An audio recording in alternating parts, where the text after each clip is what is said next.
형제자매님들 안녕하세요. 네, 오늘 갈라디아서 3장 말씀으로 함께 교제하겠습니다. 본문은 3장 1절부터 14절까지 말씀이고 본문이 길지 않기 때문에 먼저 교독해서 한번 읽어보도록 하겠습니다. 네, 3장 제가 먼저 한 절 읽고 또 성도님들께서 한 절 읽으시는 방식으로 진행하겠습니다. 3장 1절입니다. 어리석도다 갈라디아 사람들아, 예수 그리스도께서 십자가에 못 박히신 것이 너희 눈앞에 밝히 보이거늘 누가 너희를 꾀더냐.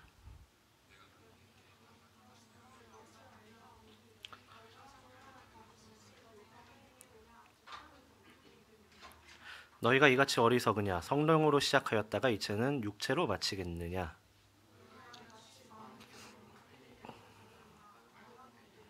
너희에게 성령을 주시고 너희 가운데서 능력을 행하시는 이의 일이 율법의 행위에서냐 혹은 듣고 믿음에서냐.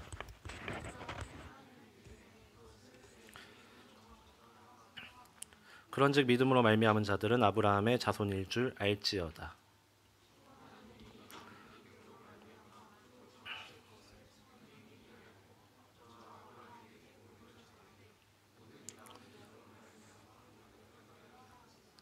그러므로 믿음으로 말미암은 자는 믿음이 있는 아브라함과 함께 복을 받느니라.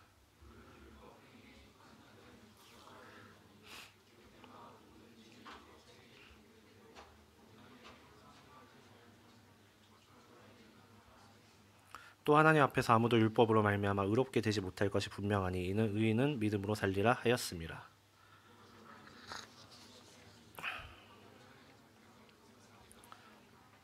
그리스도께서 우리를 위하여 저주를 받은 바 되사 율법의 저주에서 우리를 속량하셨으니 기록된 바 나무에 달린 자마다 저주 아래에 있는 자라 하였음이라.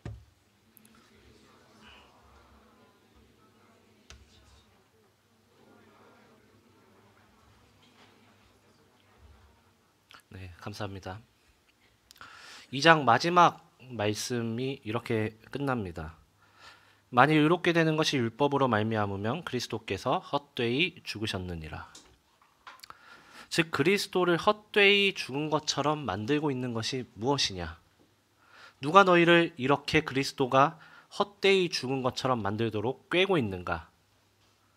그렇다면 우리가 의롭게 되는 것은 율법이 아니면 무엇인가에 관한 말씀을 바울 형제님은 3장부터 쭉 이어서 말씀하고 있는 것입니다. 그리고 이 말씀에 대해서 강력하게 도전하고 있습니다. 이렇게 반문할 것 같습니다. 당연히 우리가 의롭게 되는 것이 율법이 아니라 믿음임을 저는 잘 알고 있습니다. 갈라디아서뿐 아니라 정말 여러 말씀 가운데 우리에게 말씀하셨고 이거 당연한 것 아닙니까? 라는 질문들이 있을 수 있을 것 같습니다. 우리를 의롭게 하는 것은 율법이 아니라 믿음이라는 것은 정말 여러 번 들었고 정말 잘 알고 있다라고 대답할 것 같습니다. 그러나 이것이 얼마나 중요한 문제이고 또 이 부분이 우리의 믿음 생활을 송두리째 흔들 수 있다라는 사실에 대해서는 많은 동의를 하지 못하는 것 같습니다. 오늘 본문 가운데 성령에서 시작해서 육체로 마치겠느냐라는 말이 나오고 있습니다. 이것이 우리 신앙생활 가운데 얼마나 중요한 문제이고 또 우리가 왜 이 부분을 확실하게 짚고 넘어가야 되는지, 바울 형제는 왜 그토록 많은 이 편지들 가운데서 이 부분을 가장 중요하게 이 그리스도인들에게 말씀하셨는지 오늘 함께 교제하려고 합니다. 갈라디아 3장에서 먼저 바울은 갈라디아 교회 성도들에게 5가지 질문을 던집니다. 1절부터 5절까지가 총 5가지 이 질문 형식으로 되어 있습니다. 1절 말씀 봅시다. 어리석도다 갈라디아 사람들아, 예수 그리스도께서 십자가에 못 박히신 것이 너희 눈앞에 밝히 보이거늘 누가 너희를 꾀더냐?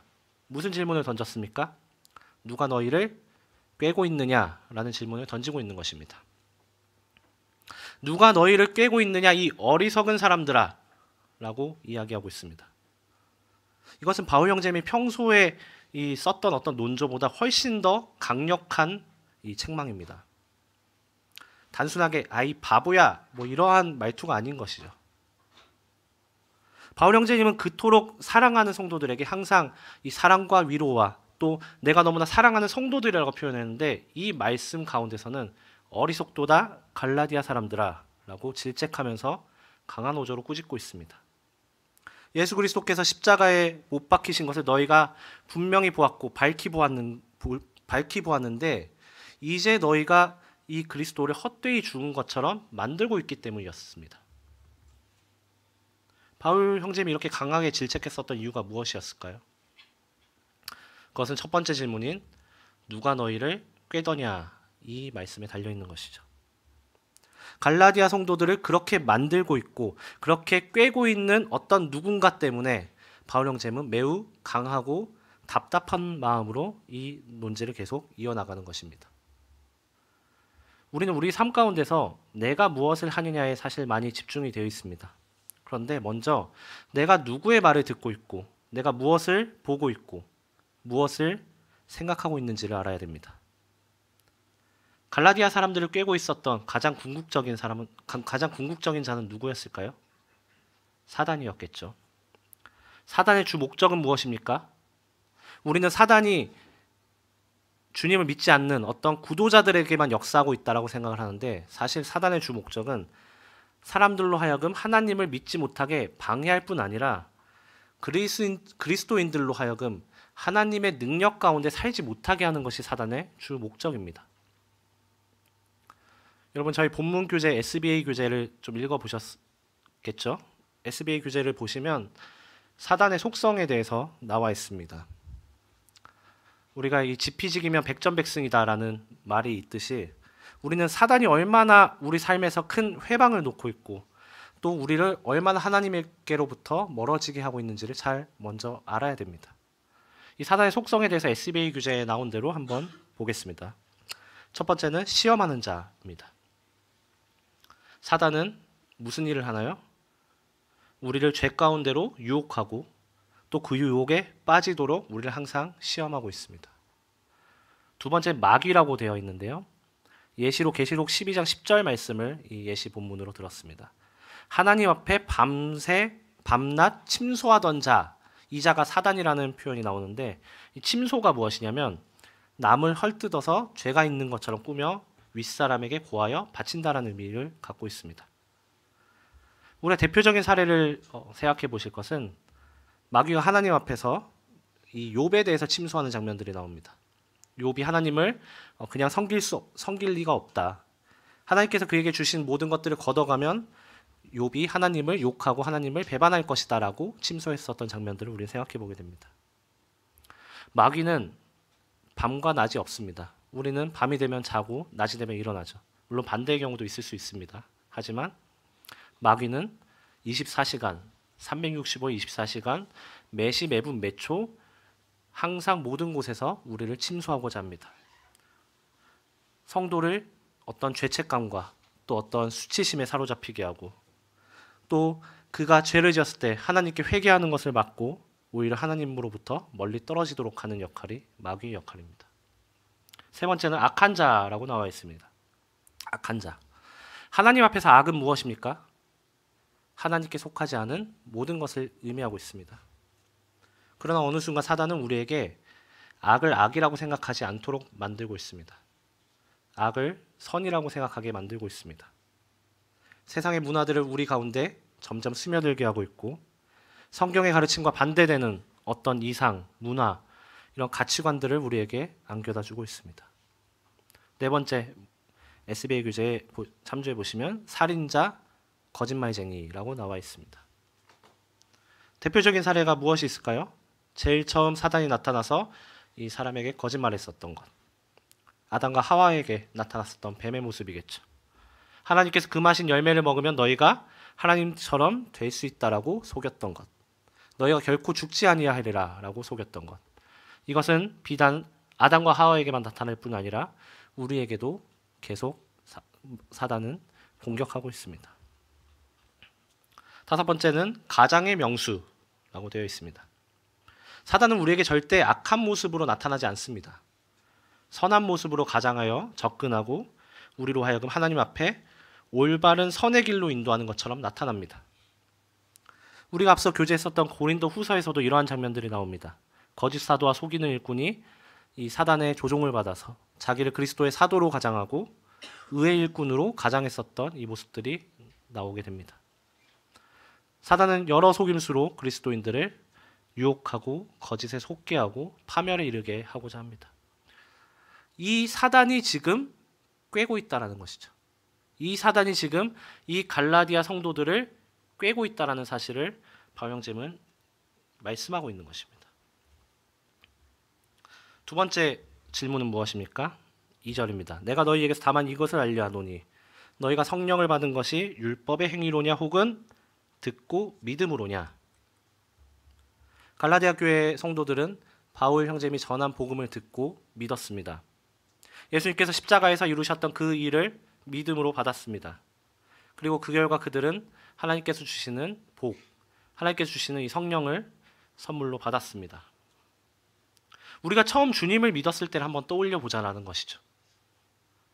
주님을 믿고 성령님이 내 안에 내주하시는 그 과정 가운데서 내가 무엇을 한 것이 있는가라는 것을 한번 떠올려 보자라는 것입니다. 에베소서 2장 8절에 뭐라고 나와 있습니까? 너희는 그 은혜에 의하여 믿음으로 말미암아 구원을 받았으니 이것은 너희에게서 난 것이 아니요 하나님의 선물이라. 성령을 받을 때 우리가 한 일이 있습니까? 없습니다. 내가 율법을 잘 지켰기 때문에 성령이 임하셨습니까? 그렇지 않죠.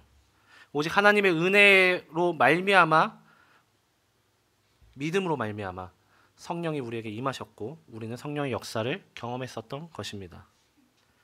성령을 받는 것, 다시 말해서 의롭게 되는 것은 오직 믿음으로 된 일이라는 사실입니다. 그런데 이제 와서 믿음이 아니라 율법의 행위를 받아들이고 율법의 행위 안에 속하여 있는 것, 그것이 얼마나 어리석은 일인지를 한번 생각해 보라고 바울 형제는 도전하는 것이죠. 세 번째 질문입니다. 3절이죠. 너희가 이같이 어리석으냐? 성령으로 시작하였다가 이제는 육체로 마치겠느냐? 1절에서 썼던 표현이 다시 나옵니다. 어떤 답답함과 강한 질책을 표현했었던 왜 이렇게 어리석으냐라는 표현이 다시 나오고 있습니다. 성령으로 시작하였다가 이제는 육체로 마치겠느냐? 여기서 이 마치다라는 표현은 영어 성경에는 perfect라는 단어를 사용하고 있습니다. 또 완성하다, 거룩해지다 또는 성숙해지다라는 이런 뜻을 지니고 있습니다. 다시 말해서 우리가 주님의 은혜로 이 성령으로 시작을 하였는데 이제는 나의 삶 가운데서 더 이상 성령님이 없이 오직 나의 육체로서 오직 내가 나의 의지와 나의 힘으로써 거룩해지고 성숙해지고자 한다라는 사실입니다. 내 삶을 주관하신 하나님께서 시작하셨던 이 일을 하나님 이제는 제가 제 수고로 한번 이루어 보겠습니다. 제 수고로 한번 완성해 보겠습니다. 라고 말하고 있다는 사실입니다. 성령을 통해 우리가 구원을 받았지만 이젠 나의 의지와 나의 수고로 내가 이 구원을 이루어 나가겠다라는 이야기를 하고 있다는 것이죠. 그런데 이것은 어려운 일이 아니라 아예 불가능한 일입니다. 빌립보서 1장 6절 말씀입니다. 너희 안에서 착한 일을 시작하신 이가 그리스도 예수의 날까지 이루실 줄을 우리는 확신하노라. 너희 안에 착한 일을 시작하신 이, 우리의 시작이 누구셨습니까? 하나님이셨습니다. 그리고 그리스도 예수의 날까지 이루실 줄 우리는 확신하노라. 예수의 날까지 이루어 가시는 분도 누구십니까? 오직 하나님이십니다. 이 일들 누가 완성하고 계십니까? 하나님께서 완성하고 계십니다. 우리의 삶의 시작도 우리의 삶의 완성도 오직 하나님 안에 달려있음을 우리가 고백해야 합니다. 이러한 질문이 들 수 있을 것 같습니다. 그래도 성령으로 시작했으면 잘 된 것 아닌가? 옛말에 시작이 반이다라는 말도 있지 않습니까? 라는 어떤 질문을 할 수도 있을 것 같습니다. 사람이 살다 보면 완전할 수 없잖아요. 우리가 또 죄의 본성이 있는데 이게 그렇게 중대한 문제입니까? 네, 매우 중대한 문제입니다. 영생은 영원히 사는 것이라는 의미를 지니고 있는 것이 아니죠. 만약 영원히 사는 것이 영생이라면 지옥에 있는 사람들도 영원히 살기 때문에 그들도 영생을 받은 것입니다. 성경에서 말하는 영생의 의미는 무엇입니까? 영생은 곧 유일하신 하나님과 그의 보내신 자 예수 그리스도를 아는 것이니이다 라고 말씀하고 있습니다. 하나님께서 우리에게 영생을 주신 까닭이 무엇입니까? 이제는 우리가 하나님의 자녀로서 하나님의 상속자로서 내 안에 역사하고 계시는 그 성령님과 함께 그 길로 계속 나아가는 것을 이야기하고 있는 것입니다. 우리의 구원에 있어서 시작도 하나님께서 하셨고 또 그 과정도 하나님께서 하시고 또 그 완성도 하나님께서 하시는 것입니다. 우리가 의롭다 하심을 받은 것은 무엇 때문입니까? 전적인 하나님의 은혜로 말미암은 것입니다. 그리고 성령님을 통해서 우리 안에 역사하고 계십니다. 성령께서 분명히 시작하셨던 일들에 대해서 이제 잠깐 비켜보세요. 저도 좀 할 수 있을 것 같아요. 저도 이제 어느 정도 어떤 신앙의 연수도 찾고요. 저도 어떤 경험도 많이 했고 저에게 열정도 있습니다. 제가 이제 이 일들을 한번 이루어 보겠습니다. 라는 마음이 우리 가운데 불현듯 너무나 많이 일어나고 있지는 않습니까? 네 번째 질문입니다. 4절 말씀입니다. 이같이 많은 괴로움을 헛되이 받았느냐? 과연 헛되냐? 라는 질문을 하고 있습니다. 바울 형제님이 갈라디아 지역에 처음 복음을 전했을 그 장면이 사도행전 말씀에 나오는데 사도행전 13장 50절을 보시면 이에 유대인들이 경건한 귀부인들과 그 산의 유력자들을 선동하여 바울과 바나바를 박해하게 하여 그 지역에서 쫓아내니 바울이 갈라디아 지역에 복음을 전했을 때 유대인들은 사람들을 선동하였고 바울을 핍박했습니다. 그리고 바울은 이 복음을 믿은 자들에게 많은 환난을 겪게 될 것을 알려주었고 마음을 굳게 하여 이 믿음에 머물러 있어라 라고 말씀하고 그들을 격려하고 있습니다. 이럴 때 그들이 복음을 받았을 때 갈라디아 교회는 많은 괴로움을 받았습니다. 지금도 괴로움을 받고 있는 상황인 것입니다. 그런데 이 괴로움을 받지 않을 수 있는 굉장히 편한 방법이 있었습니다. 그것이 무엇이었습니까? 우리를 괴롭게 하는 이 유대인들의 말처럼 행동하면 되는 것이었습니다. 율법의 행위에 속하면서 이 유대인들처럼 살면 그들의 핍박을 피할 수 있었습니다. 그런데 그들에게 유대인처럼 다시 돌아간다는 의미는 무엇일까요? 우리 유대인들이 했었던 행동을 한번 생각해 봐야 됩니다. 유대인들은 어떤 행동을 했었습니까? 예수 그리스도를 십자가에 못 박고 또 그분을 배반했었던 일들을 했었습니다. 우리가 이 유대인들의 말을 듣고 유대인처럼 살아가겠다라고 하는 것은 무엇과 똑같습니까? 내가 이들의 행동에 동조하고 있고 이들의 행동이 옳다라는 것과 별반 차이가 없을 것입니다. 잠깐 내가 눈을 감으면 좀 괜찮겠지라는 이 아니라는 생각이 사실은 복음을 버리고 진리를 떠나는 일이었었던 것입니다. 바울은 믿는 자들이 주님 안에서 받는 고난 그리고 주님을 위해 하는 모든 수고에 대해서 결코 헛되지 않다라고 계속해서 말씀하십니다. 그러나 복음을 버리고 진리를 떠난다면 우리가 지금까지 받은 모든 고난들, 우리가 했던 모든 수고들은 모두 헛된 일로 만드는 것입니다. 다섯 번째 질문입니다. 5절 말씀입니다. 너희에게 성령을 주시고 너희 가운데서 능력을 행하시는 이의 일이 율법의 행위에서냐 혹은 듣고 믿음에서냐. 2절 말씀과 굉장히 유사한 말씀처럼 보여집니다. 그런데 2절은 이 받은 성도들의 관점에서 말씀하고 있고요. 5절은 너에게 성령을 주시고 너희 가운데서 능력을 행하시는 이 하나님의 관점에서 말하고 있는 것입니다. 하나님께서 너희에게 성령을 주셨을 때 무엇을 근거로 주셨는가 이것을 되물어보고 있는 것입니다. 결국 2절과 5절의 질문은 다르지만 답은 같겠죠. 우리는 율법의 행위가 아니라 듣고 믿음으로 말미암음입니다 라고 답할 수 있을 것입니다. 믿는 자에게 성령을 주시고 우리 가운데 역사하시고 능력을 행하시는 분은 오직 하나님이십니다. 우리는 영적인 성장을 굉장히 바라고 있습니다. 영적인 성장 그리고 주님 안에서 더 주님과 가까워지기를 바라고 있습니다. 근데 정작 우리 안에 능력을 행하시는 이 하나님에 대해서는 관심이 없을 때가 많다라는 사실입니다. 1절부터 5절까지 바울 형제님은 5가지 질문을 통해서 갈라디아 교회에게 도전하고 있습니다. 너희가 의롭게 된 것은 율법으로 말미암은 것이 아니라 오직 믿음으로 말미암았다라는 것을 말씀하고 있습니다. 이제 6절부터는 아브라함의 증거를 통해서 율법이 아니라 믿음으로 이루어짐을 다시 한번 상기시키고 있습니다. 바울 형제님이 아브라함의 예시를 이 갈라디아서뿐 아니라 다른 서신서에서도 많이 들게 되는데 왜 아브라함의 예시를 들으셨을까요? 왜냐하면 유대인들에게 아브라함은 남다른 의미가 있었기 때문입니다. 아브라함의 자손이라고 하는 그 혈통에서 오는 자부심, 그리고 그들에게는 하나님께서 택하신 족속이라는 특권의식이 있었던 것입니다. 그들이 할례를 그렇게 주장했었던 이유가 무엇이냐면 아브라함이 최초로 할례를 행하였기 때문입니다. 그들이 그토록 존귀하다 아브라함도 이렇게 그와 그 자식의 할례를 행했기 때문에 우리도 이 일을 행하는 것이 마땅하고 이것을 해야지만 우리가 의로워질 수 있다라고 이야기하고 있는 것입니다. 그런데 6절 말씀을 한번 보겠습니다. 아브라함이 하나님을 믿음에 그것을 그에게 의로 정하셨다. 우리는 이 말씀을 통해서 율법으로 의롭게 된다는 말이 얼마나 모순됨을 생각해 봐야 됩니다. 하나님께서 아브라함에게 의롭다 하신 그 이유는 무엇입니까? 아브라함이 하나님을 믿었던 사실입니다. 이 말씀이 창세기 15장인가에 나올 것입니다. 근데 이 시기에 율법이 있었을까요? 이 시기는 율법이 제정되기 전입니다.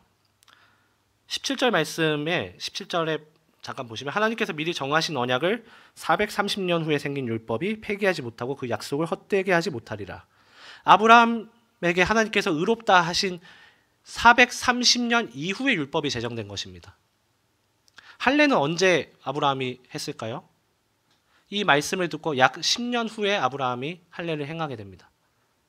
즉 할례를 행하고 율법을 지켰기 때문에 아브라함이 하나님으로부터 의롭다 하심을 받은 것이 아니라 하나님을 믿었기 때문에 하나님께서 아브라함에게 의롭다 하셨다라는 사실을 바울 형제님은 다시 한번 상기시키고 있는 것입니다.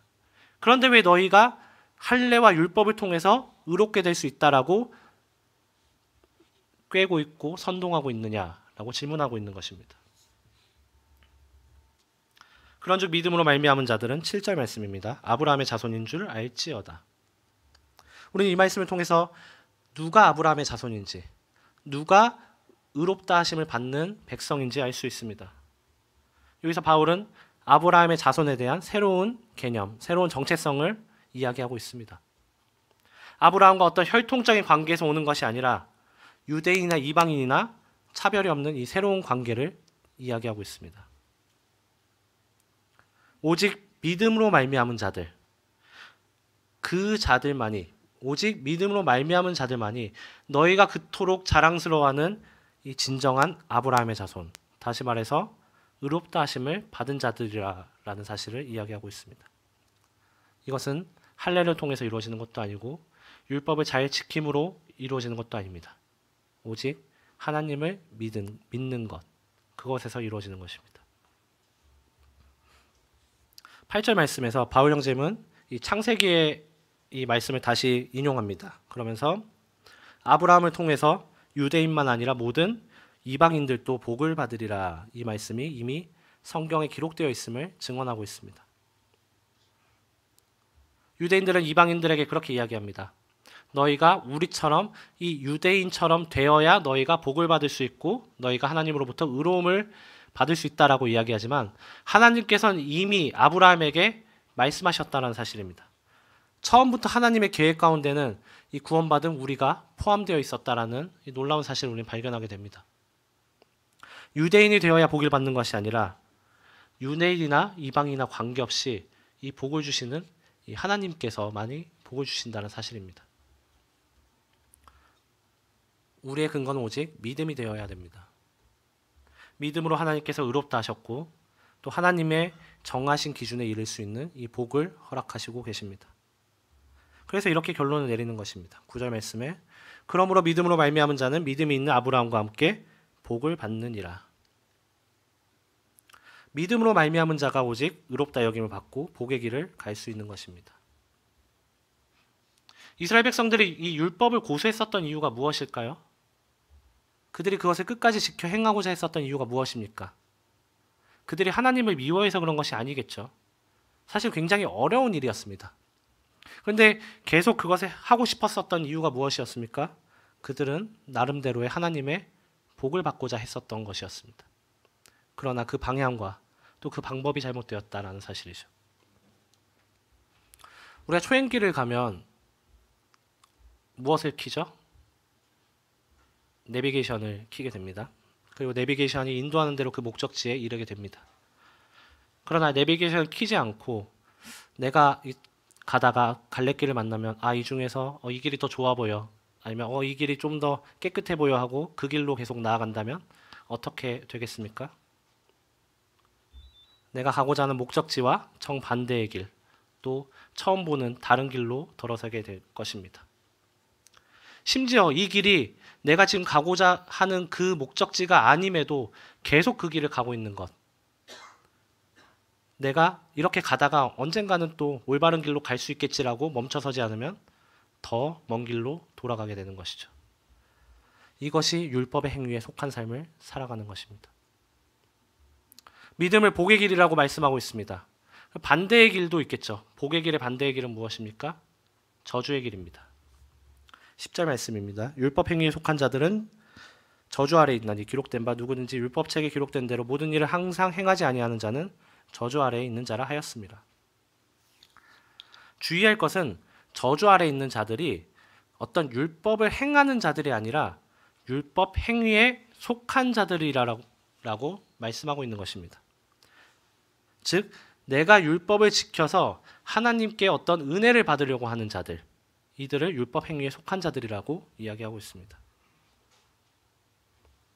그 차이는 무엇이냐면 우리가 하나님 앞에서 의인이 되기 위해서 말씀을 지키는 것이 아니라 우리가 이미 하나님 앞에 의로운 사람이라고 하나님께서 명하셨기 때문에 우리는 죄를 멀리하고 하나님 말씀을 지키는 것입니다.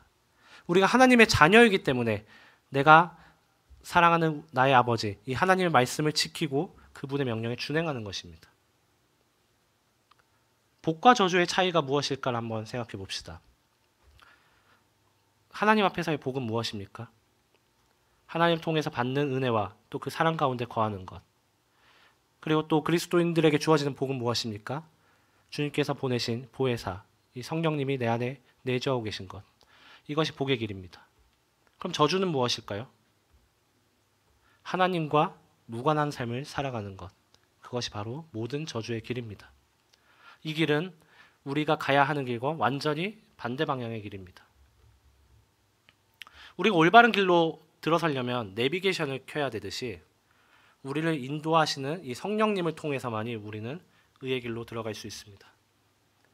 율법으로는 절대 의로 이룰 수가 없습니다. 야고보서 2장 10절 말씀에 누구든지 온 율법을 지키다가 그 하나를 범하면 모두 범한 자가 되나니 라고 말씀하고 계시고, 신명기 27장 26절 말씀 보시면 이 율법의 말씀을 실행하지 않는 자는 저주를 받을 것이다 라고 말씀하고 있습니다. 이것은 어떤 하나의 율법만 잘 지키면 된다라고 말씀하는 것이 아니라 모든 율법을 다 지켜야 된다라고 말씀하고 있습니다. 그 중에 하나라도 지키지 않으면 너가 저주를 받을 것이다 라고 말씀하는 것이 바로 이 율법의 길이라는 것입니다. 우리는 당연히 모두 지킬 수 없고 항상 지킬 수 없겠죠. 그래서 저주라는 것입니다. 왜냐하면 율법의 행위에 속한 자들이 율법을 지키지 않는 결과는 저주를 받을 수밖에 없다라고 말씀하셨기 때문입니다. 그런데 하나님께서 주셨던 우리에게 주셨던 복음, 하나님께서 우리에게 주셨던 그 능력, 하나님께서 우리에게 주셨던 이 복음, 그것을 버리고 다른 복음을 따르는 것, 그것은 무엇입니까? 우리는 하나님의 저주를 받는 일에 계속 들어가려고 한다는 것입니다. 그것은 하나님을 우리가 대항하는 것, 그리스도의 십자가를 헛되게 하는 것과 동일하다는 사실입니다. 그럼에도 불구하고 율법의 행위를 붙들고 또 율법에 속한 자가 되려고 하는 경우들이 있습니다. 사단이 우리에게 주는 교만 때문이죠. 내가 할 수 있다라고 생각하고 어떤 율법을 통해서 내가 구원을 완성시키려고 하는 것, 이 교만을 사단은 언제나 우리에게 불러일으키고 있습니다. 여러분 톨스토이 아시나요? 네, 톨스토이 소설 중에 가장 유명한 소설이 있습니다. 사람은 무엇으로 사는가라는 소설입니다. 그 결론은 사람은 하나님의 사랑으로 살아갈 수 있다라는 것인데, 저는 여기서 더 생각나는 글귀가 하나 있습니다. 그것은 무엇이냐면 사람에겐 자신이 무엇이 필요한가를 아는 힘이 주어지지 않았다라는 글귀입니다. 다시 말해서 우리는 우리가 완전해지기 위해서 무엇이 필요한가를 알고 행할 수 없다라는 것이죠. 우리는 그것을 알 수 없기 때문에 오직 하나님만 바라보면서 살아갈 뿐이다라는 것입니다. 오늘 본문 가운데 의인은 믿음으로 살리라라는 유명한 이 본문이 나옵니다. 하박국 말씀부터 여러 서신서 말씀에 계속 반복되는 말씀입니다. 우리가 율법으로 살아갈 것인가, 믿음으로 살아갈 것인가, 이것에 대한 결단이 우리에게 필요한 것입니다. 우리가 율법으로 살아갈 수 없기 때문에 우리에게 그리스도께서 오신 것입니다. 윌리엄 맥도날드 형제님께서 이 주석서에 이렇게 말씀하셨습니다. 율법과 은혜의 차이가 무엇인가에 대해서 이렇게 말씀하셨는데, 율법은 행하라 그리하면 살리라 라고 말씀한다는 것이죠. 은혜는 무엇이냐면 믿으라 그리하면 살리라. 우리는 행하는 것이 더 쉬워 보입니다. 그러나 행하는 것은 어려울 뿐 아니라 불가능한 일입니다. 주님께서 오직 믿음으로 살 수 있다라고 말씀하고 있습니다.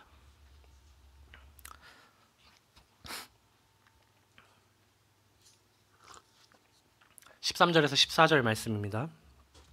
그리스도께서 우리를 위하여 저주를 받은 바 되사 율법의 저주에서 우리를 속량하셨으니 기록된 바 나무에 달린 자마다 저주 아래 있는 자라 하였음이라. 이는 그리스도 예수 안에서 아브라함의 복이 이방인에게 비치게 하고 또 우리로 하여금 믿음으로 말미암아 성령의 약속을 받게 하려 함이라. 일반적으로 세상에서 의인이라 불리는 사람들이 있습니다. 의인이라 불리는 사람들은 어떤 사람들일까요? 어떤 타인을 위해서 스스로를 희생해서 사람들의 생명을 구하거나 또 도움을 주는 이런 자들을 의인이라고 우리는 부르고 있습니다. 대한민국에서는 의사상자라는 제도가 있습니다. 그래서 어떤 의로운 일을 하다가 죽거나 어떤 다친 사람들을 의사상자라고 이렇게 선정하고 어떤 여러 예우들을 다해주고 있습니다. 우리가 이제 뉴스를 통해서 여러 재난 가운데서 남들의 목숨을 구하기 위해서 자기 목숨을 돌보지 않고 또 전혀 모르는 타인을 구하기 위해서 어떤 뛰어들었던 여러 사람들의 이야기를 우리는 듣게 됩니다. 근데 예수 그리스도께서 하셨던 일은 무엇입니까? 예수 그리스도께서는 일반 사람들도 아니고 한두 사람도 아니고 모든 죄인들을 위해 희생하셨다는 사실입니다. 그 이유가 무엇입니까? 로마서 5장 말씀에 이렇게 말씀합니다. 우리가 아직 죄인 되었을 때 그리스도께서 우리를 위하여 죽으심으로 하나님께서 우리에 대한 자기의 사랑을 확증하셨느니라. 율법의 저주는 무엇입니까? 율법에서 말하는 이 저주는, 율법에서 말하는 형벌은 죽음밖에 없습니다. 그리스도께서는 죄가 없으셨습니다. 하지만 우리가 이 율법 아래에 있었기 때문에 율법의 요구대로 이 죽음을 맞이할 이 자들을 위해서 그리스도께서 직접 그 값을 지불하시고 율법의 저주에서 우리를 건지신 것입니다. 그런데 우리의 모습이 어떻습니까? 이 율법의 저주 아래로 다시 기어들어 가려고 안달 힘을 쓰고 있다는 사실입니다. 오늘 그 대학로교회 말씀 및 기도 교제방에 한 형제님께서 올려주신 묵상글이 있습니다. 오늘 본문과 좀 연결이 되고 또 저희가 많은 공감이 되어서 함께 공유하고자 합니다. 그 글은 이렇습니다. 용서와 칭의의 차이점은 무엇인가? 용서란 당신이 죄를 지었으나 하나님이 그 죄를 덮어주심으로 용서하셨음을 말씀하는 것이다. 그러나 칭의는 당신이 의인으로서 죄를 지은 적이 없음을 말씀하는 것이다. 구체적인 예를 들면 어떤 사람이 법원에서 유죄 판결을 받고 형벌을 받았었는데 나라에서 대대적인 사면으로 인하여 석방되었다면 이것은 용서받은 것이다. 이에 반해 어떤 사람이 법원의 심판을 거친 후 법원에게서 그에게 무죄를 선고했다면 이것이 바로 칭의인 셈이다. 당신은 죄를 짓지 않았다라는 것이다. 곧 무죄 선언을 받은 것이다. 주께서 우리를 구원하신 것은 우리를 죄에서 용서하셨을 뿐 아니라 의롭다함을 받게 한 그것이 바로 은혜의 복음이다. 주 예수가 흘리신 보혈이 우리의 죄 문제를 이렇게 완전하게 해결했을 뿐 아니라 우리가 주 안에서 주와 함께 부활한 연고로 하나님은 우리를 마치 과거에 죄를 전혀 범하지 않은 새로운 피조물로 보신다는 것이다. 죄를 지은 죄인에게 사면령이 내려지는 경우들이 있습니다. 보통 어떤 경우일까요? 그 죄인이 세상에서 어떤 이점을 갖고 있는, 어떤 영향력을 미치고 있는 경우이거나 또 아니면 수감 생활 가운데서 말썽을 부리지 않고 뭐 착실하게 좀 자기의 일들을 하고 있는 죄인들이나 어떤 모범수로 열심히 살아가고 있는 죄인들이나 이럴 때 사면령이 내려집니다. 그런데 사면령이 내려졌다라고 해서 이 사람의 죄의 기록이 없어지나요? 없어지지 않습니다. 우리가 흔히 말하는 빨간 줄, 이 빨간 줄이 이 나의 기록에 그어지게 됩니다. 그러나 하나님께서 우리를 의롭다 하신 것은 무슨 의미이냐면 우리의 노력과 우리의 신분에 의한 사면령이 아니라 죄를 전혀 범하지 않은 무죄 판결을 받은 새로운 피조물로 보신다라는 사실입니다. 그래서 우리는 갈라디아서 2장 20절 말씀처럼 나는 이제 하나님을 믿는 믿음 안에서 살아갈 수 있는 것입니다. 율법이 줄 수 없는 것, 나의 노력과 수고가 줄 수 없는 것, 참된 만족이 있는 길, 복된 길을 걸어가는 것입니다. 우리 믿음으로 말미암아 내 안에 성령님이 분명히 계십니다. 성령으로 시작해서 육체로 마치는 삶이 아니라 성령으로 시작해서 성령으로 마치는 삶을 살아가는 것. 그것이 하나님께서 우리를 구원하신 이유일 것입니다. 서두에서 제가 말씀드린 적이 있습니다. 우리가 의롭게 되는 것이 율법이 아니라 믿음임을 우리는 너무나 여러 번 들어서 잘 알고 있는데 이것이 왜 그토록 우리에게 중요한 문제인가? 이것에 대해서 깊이 들어가지 못하는 경우들을 제가 보게 된다라고 말씀드렸습니다. 오늘 본문에 나오는 믿음으로 살아간다. 이것은 너무 추상적이고 너무 어떤 애매모호하다라고 생각하는 경우들도 보게 됩니다. 또 많은 사람들이 율법의 행위에 속해 있는 것, 이 의미에 대해서 잘 이해하지 못하는 것들도 보게 됩니다. 이런 경우들도 있습니다. 열심히 어떤 수고하고 열정을 가지고 교회 안에서 여러 일들을 하고 있는 어떤 성도들을 보면 어떤 말을 하냐면 야, 저 사람 참 율법적이야. 저 사람 너무 자기를 드러내려고 저런 일들을 하는 것 아니야? 뭐 이런 마음 가운데 비판하는 이런 마음들이 또 생기게 되는 것을 보게 됩니다. 어떤 경우에는 내 자신 열심히 성경을 읽고 기도하고 어떤 집회 가운데 참석하는 마음이 들게 되면 이거 내가 또 너무 율법적인 행동에 빠져 있는 것 아니야? 이러면서 자기를 자책하고 막 자기를 돌아보게 되는 경우들도 보게 됩니다. 사단은 우리에게 어떤 생각을 심어주냐면 율법 자체가 악한 것이다. 이런 생각을 심게 합니다. 말씀을 지켜 행하는 것조차 어떤 율법에 속한 행위다라는 생각들을 심어주기도 합니다.